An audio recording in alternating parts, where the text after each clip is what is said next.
Hello friends, welcome to my YouTube channel. So today in this video, I am going to show you how to download and install system software updates on this TV. Go to settings, tap on all settings. Then tap on the option support. Tap on software update. Here you can see the option update now. So if you tap on this one, then it will update the software by downloading updates file. Okay, tap on the option update now. Just wait for a few seconds. They are checking for the updates, means they are downloading.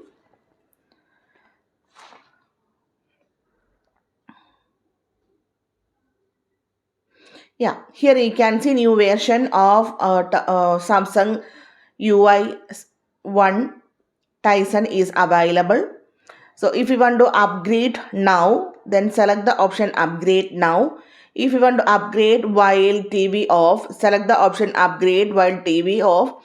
If you want to upgrade later, select the option later. So if you want to see all the details of this upgrades, tap on the option view details. Here you can see all the details.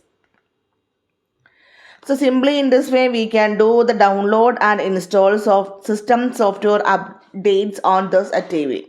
So hope you guys enjoy this video. Thank you for watching. Thank you. Bye bye.